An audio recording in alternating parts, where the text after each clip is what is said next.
خدا کی زندہ اور پاک کلام میں سے زبور کی کتاب اس کا 77واں باب۔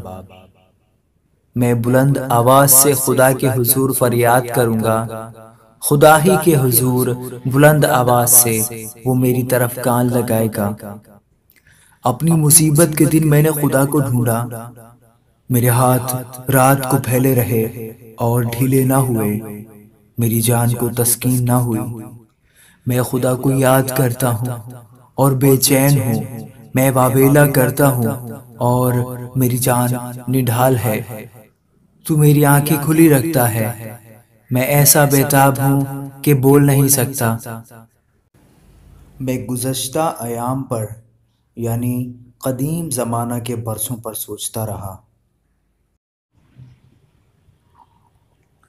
مجھے رات کو اپنا گیت یاد آتا ہے، میں اپنے دل بھی میں سوچتا ہوں، میری روح بڑی تفتیش میں لگی ہے۔ کیا خداوند ہمیشہ کے لیے چھوڑ دے گا؟ کیا وہ پھر کبھی مہربان نہ ہوگا؟ کیا اس کی شفقت ہمیشہ کے لیے جاتی رہی؟ کیا اس کا وعدہ ابد تک باطل ہو گیا؟ کیا خدا کرم کرنا بھول گیا؟ کیا اس نے قہر سے اپنی رحمت روک لی؟ پھر میں نے کہا، یہ میری ہی کمزوری ہے، میں تو حق تعالیٰ کی قدرت کے زمانہ کو یاد کروں گا۔ میں خداوند کے کاموں کا ذکر کروں گا، کیونکہ مجھے تیرے قدیم عجائب یاد آئیں گے۔ میں تیری ساری صنعت پر دھیان کروں گا اور تیرے کاموں کو سوچوں گا۔ اے خدا، تیری راہ مقدس میں ہے، کون سا دیوتا خدا کی مانند بڑا ہے؟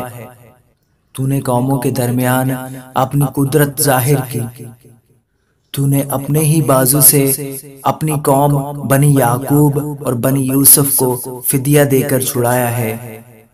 اے خدا، سمندروں نے تجھے دیکھا، سمندر تجھے دیکھ کر ڈر گئے، گہراؤ بھی کانپ اٹھے۔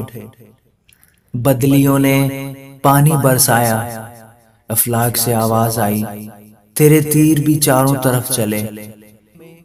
بگولے میں تیری رات کی آواز آئی، برق نے جہان کو روشن کر دیا، زمین لرزی اور کانپی۔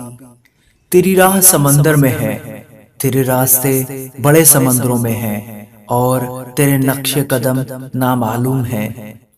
تو نے موسیٰ اور ہارون کے وسیلہ سے گلہ کی طرح اپنے لوگوں کی رہنمائی کی۔ آمین۔